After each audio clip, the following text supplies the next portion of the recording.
नमस्ते दोस्तों, आप सभी का स्वागत है एजीएन नेटवर्क पे। और आज की हमारी फीचर स्टोरी है H1B वीजा पर $1 लाख की नई फी हाइक के बारे में डिस्कस करने के लिए। क्या ये आईटी सेक्टर के लिए एक झटका या मौका है? बहरहाल हम इसको विस्तार से डिस्कस करेंगे। कोलकाता का सेक्टर 5, जिसे ईस्ट का सिलिकॉन वैली कहा जाता है, अब इस बड़े फैसले से अपनी पूरी स्ट्रैटेजी ही बदल रहा है, क्योंकि ये $1 लाख फी हमारे लिए बहुत बड़ा शॉक और हमारे लिए टफ चॉइसेस लाए। ट्रम्प के इस फैसले से कंपनियों के सामने केवल 3 विकल्प बच रहे हैं। सबसे पहला विकल्प ये है कि एक्स्ट्रा कॉस्ट खुद अब्सॉर्ब कर ले।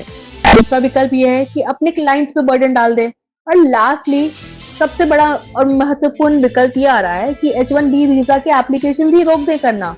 इसी वजह से सेक्टर 5 की नई मल्टीनेशनल कंपनियों से ये ठान लिया है कि अब ऑन साइट ट्रिप्स हम कम करेंगे और अब काम हम इंडिया से ही रिमोटली करेंगे। तो ये एक बहुत बड़ा बूम होने वाला है आईटी सेक्टर के लिए। जब H1B1 एप्लीकेशन भी रोक दी जाएंगी तो ये हमारे लिए एक रिमोट वर्क कल्चर का विकल्प खोल देगा, जो हमारे कोलकाता के लिए एक बहुत बड़ा विन साबित हो सकता है।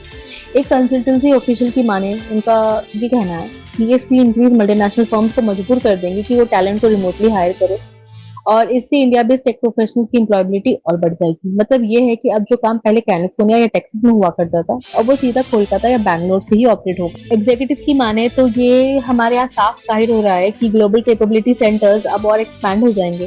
कोलैबोरेशन टूल्स और हाइब्रिड वर्क मॉडल नया नॉर्मल बन जाएगा। क्लाइंट फेसिंग रोल्स बाहर ही रहने वाले हैं, लेकिन बल्क ऑपरेशन अब इंडिया से ही होंगे।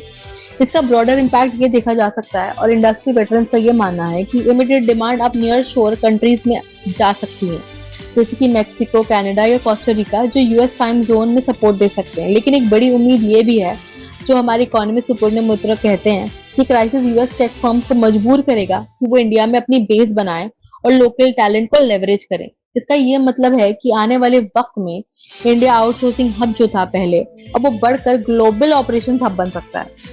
$1 लाख फी हाइक के बाद बहुत सारे आईटी एस्पिरेंट्स का ड्रीम ही टूट चुका है। सीनियर क्लाउड आर्किटेक्ट कॉस्टल का ये कहना है कि इतनी humongous फी को देने के लिए जॉब एस्पिरेंट्स का अमेरिकन ड्रीम ही खत्म हो चुका है। अमेरिकन कंपनीज भी टैलेंट मोबिलिटी खो देंगी, क्योंकि इतने महंगी वीजा फी प्रोफेशनल्स के लिए लाना अब प्रैक्टिकली नहीं रहने वाला है। बहरहाल इससे हम कंक्लूड कर सकते हैं कि ये सेक्टर 5, जो कोलकाता का ईस्ट वैली कहा जाता है, सिलिकॉन वैली, अब ये कहा जा रहा है कि ये मैसेज साफ हो चुका है कि अगर अमेरिका महंगा है तो काम हम इंडिया से ही करेंगे। रिमोट वर्क का नया दौर और भारत को टेक सुपर पावर बना सकता है, लेकिन लाखों फ्रेशर्स के लिए यूएस जाने का सपना अब धुंधला और तकरीबन टूट ही चुका है। अब सवाल ये है कि अब visa fee hike IT industry को मजबूत बनाएगा या फिर एस्पिरेंट्स के लिए ग्लोबल करियर के दरवाजे ही बंद कर देगा। आप कमेंट में जरूर बताएं और इस न्यूज को ज्यादा से ज्यादा अपने दोस्तों में शेयर करें। क्या हमारा रिमोट इंडिया ही अब ग्लोबल इंडिया बनेगा? और हमारे चैनल को जरूर सब्सक्राइब करें। धन्यवाद।